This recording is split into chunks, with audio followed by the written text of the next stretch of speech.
Class 12th के सभी important derivation एक चैनल पर एक प्लेलिस्ट में एक जगह आपको मिलेंगे। चैनल का नाम है CUDP लर्निंग चैनल। जी हाँ, कक्षा 12 के सभी महत्वपूर्ण डेरिवेशनों को हम श्रृंखलाबद्ध तरीके से एकदम क्रम से जो है आप सभी को बता रहे हैं, और वही डेरिवेशन बता रहे हैं जो बोर्ड एग्जाम में पूछे गए हैं और या जो ज़्यादा बार पूछे जाते हैं और जिनके ज़्यादा बार पूछे जाने की संभावना बनी रहती है। इसी क्रम में आज का हमारा जो डेरिवेशन है समांतर प्लेट संधारित्र की धारिता के लिए व्यंजक का डेरिवेशन है। बहुत इंपॉर्टेंट डेरिवेशन यह भी है। ठीक, देखिए कोई भी डेरिवेशन आप करें सबसे पहले उसमें चित्र जो होता है उसके बारे में जान लें और फिर उसके बाद उस चित्र के बारे में थोड़ा सा लिख दीजिए और फिर डेरिवेशन स्टार्ट करिए। तो समांतर प्लेट संधारित्र की धारिता निकालने के लिए जो है व्यंजक निकालने के लिए हम यहाँ पर जो है एक आपको समांतर प्लेट संधारित्र दिखा रहे हैं। संधारित्र क्या होता है? दो मतलब कि आवेशित चालक जो है, एक पृथ्वी संबंधित एक आवेश दिया गया हो तो संधारित्र बोला जाता है। पहले आप सभी को पता भी होगा। समांतर प्लेट का मतलब होता है ये एक x प्लेट है और एक y प्लेट है। ठीक, तो दोनों प्लेट समांतर है इसलिए समांतर प्लेट हो जाएगा। अब एक प्लेट को हम आवेश देंगे Q आवेश और दूसरे प्लेट को पृथ्वी से जोड़ेंगे। ये बात ध्यान दीजिए। तो ये जो Q आवेश देंगे इसके पृष्ठ पर एक समान रूप से आपका फैल जाएगा और प्रेरण के कारण इसके निकटवर्ती पृष्ठ पर जो है यहाँ पर जो है ऋण आ जाएगा। ठीक, और इसके दूसरे पार्ट पर जो आवेश आता है वो पृथ्वी में चला जाता है, तो यानी यहाँ पूरा ऋण आ जाएगा। और इसके बीच जब एक तरफ धन एक तरफ ऋण तो प्लेटों के बीच एक वैद्युत क्षेत्र उत्पन्न होगा जिसकी तीव्रता वेक्टर E मानी गई है। ठीक, उसके बाद ध्यान से देखिए यहाँ से यहाँ तक की जो दूरी है वो स्मॉल d मानी गई है। और आप ध्यान दीजिए जब भी किसी प्लेट पर किसी सरफेस पर हम लोग आवेश को वितरित करते हैं तो उसका पृष्ठ आवेश घनत्व लेते हैं। तो इसका भी पृष्ठ समान आवेश है इस पर भी तो इसका भी पृष्ठ आवेश घनत्व सिग्मा और इसका भी सिग्मा। इस पर प्लस है तो इस प्लस सिग्मा, इस पर माइनस है तो माइनस सिग्मा। इतनी बात आप सभी को समझ में आ गई और यही हमें चित्र के बारे में लिखना है। ठीक, ध्यान से देखिए, एक भी लाइन में अलग से नहीं लिखूंगा, पूरी बात जो है यही लिखूंगा जो मैंने अभी आपको बताया। क्या मैंने बताया? माना एक समांतर प्लेट संधारित्र दो समांतर प्लेटों x तथा y से मिलकर बना है। ऐसे ही दिखा आपको, दिखा कि नहीं दिखा?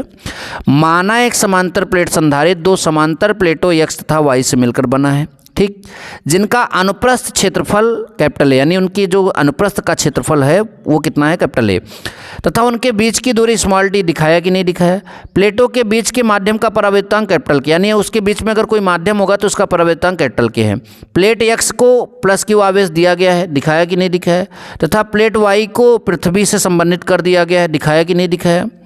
x तथा y प्लेटों पर पृष्ठीय आवेश घनत्व जो है प्लस सिग्मा और माइनस सिग्मा। बताया कि नहीं बताया? उसके बाद प्लेटों के बीच प्रत्येक बिंदु पर वैद्युत क्षेत्र जो है E समान रहता है। ये भी आपको बताया कि नहीं बताया? पहले बताइए। तो बिल्कुल बताया गया। तो इतना आप जो है चित्र के बारे में थोड़ा सा लिखेंगे। अब डेरिवेशन स्टार्ट करेंगे। सबसे पहले प्लेटों के बीच जो विद्युत क्षेत्र की तीव्रता है उसका फार्मूला लिखिए। तो प्लेटों के बीच विद्युत क्षेत्र की तीव्रता E सिग्मा बटा K एप्सिलॉन 0 होता है। आप सभी को ये मालूम होना चाहिए क्योंकि आपको गास के प्रमेय में ये फार्मूला बताया गया। ठीक, अच्छा, प्लेटों के बीच विभवांतर क्या होता है? देखिए जब भी इस तरह का फार्मूला आता है तो E बराबर V/D होता है, तो V बराबर ED होगा। प्लेटों के बीच की बात होगा तो वहाँ विभवांतर का यही फार्मूला लगाते हैं। अच्छा, तो V की जगह V, E की वैल्यू रख देंगे सिग्मा बटा K एप्सिलॉन 0 इंटू D आपका है।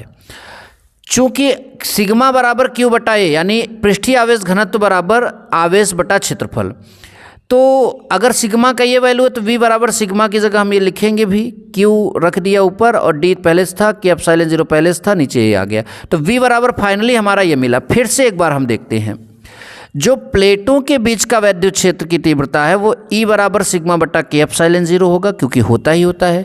प्लेटों के बीच विभवांतर V बराबर ED होता है और E की वैल्यू रखने पर ये मिल जाएगा। चूँकि सिग्मा बराबर Q बाई A होता है इसलिए V बराबर सिग्मा की जगह Q बटा K A एप्सिलॉन 0 और ऊपर D आपका रहेगा। ठीक, अच्छा, यहाँ तक आप सभी को समझ में आया? तो समझ में आया तो आगे भी समझ में आ जाएगा। अब लिखा है अतः समांतर प्लेट संधारित्र की धारिता। तो धारिता का फार्मूला आप सभी को मालूम होना चाहिए। C बराबर क्या होता है? Q बटा V। क्या होता है? C बराबर Q बटा V। तो C बराबर Q की जगह Q और V की वैल्यू आई थी अभी QD बटा K A एप्सिलॉन 0। अच्छा, कोई बात नहीं, नीचे है, नीचे 2 बार बटा हो गया। ठीक, तो ये आपका ऊपर चला जाएगा और Q से Q कैंसिल हो जाएगा, तो K A epsilon 0 by D ये आपका हो गया। और इससे हमको समीकरण नंबर 1 बनाना पड़ा। आगे कह रहा है यदि प्लेटों के बीच जो है प्लेटों के बीच का माध्यम वायु या निर्वात निर्वात हो तो के का मान कितना हो जाता है 1। तब यहाँ पर जो C है वो C0 हो जाएगा। C मतलब कि परावैद्युतांक रहेगा तब उसकी धारिता, और C0 मतलब कि जब उसके बीच वायु या निर्वात रहेगा तब धारिता। तो के का मान 1 हो जाएगा। तो ये आपका जो है A/0/D समीकरण नंबर 2। समीकरण 1 और समीकरण 2 में भाग दे देते हैं, मतलब कि यहाँ पर 1 में 2 से भाग दे देते हैं। तो C/C0 और ये बटा ये आपका आ जाएगा। देखो C/C0, तो C का मान ये है और C0 का मान ये है। तो A/0 से ε0 कैंसिल, D से D कैंसिल, आया क्या आपका K। यानी कहने का अर्थ है किसी माध्यम का जो परावैद्युतांक है उस माध्यम से युक्त संधारित्र की धारिता एवं उसी आकार के वायु संधारित्र की धारिता के अनुपात के क्या होता है, बराबर होता है। हालांकि आपका डेरिवेशन जो है यहीं तक था, अगर आप यहाँ तक लिखकर आगे बढ़ जाते तो भी आपको पूरा नंबर जरूर मिलेगा। अब आप पूरा स्क्रीनशॉट ले लीजिए इसका। सबसे पहले आप हेडिंग डालिएगा, हेडिंग और इसमें जो लिखना है उसका एक साथ स्क्रीनशॉट लीजिए, ठीक। उसके बाद जो है आप चित्र का स्क्रीनशॉट ले लीजिए यहाँ पर, ठीक। अच्छा, फिर उसके बाद आप यहाँ पर ये पूरा जो है, पहले ये पूरा यहाँ तक है, पूरा स्क्रीनशॉट ले लीजिए, ठीक। अच्छा, ठीक है। इसके बाद जो है आप यहाँ तक का स्क्रीनशॉट ले लीजिए और यहीं तक आपके एग्ज़ाम में लिखना है। अगर आप आगे भी लेना चाहते हैं तो मैं वो भी दिखाता हूँ, यहाँ तक स्क्रीनशॉट ले लीजिए। अच्छा, फिर आप ये भी जो है पूरा नोट कर लीजिए। यहाँ दूसरा समीकरण से जो है आप यहाँ पर देखिए, ये पूरा नोट कर लीजिए, ठीक। तो ऐसे और वीडियोज़ की अगर आप इच्छा रखते हैं तो वीडियो में कमेंट ज़रूर करिएगा। मिलेंगे नेक्स्ट वीडियो में। Thank you so much. जय हिंद, वंदे मातरम।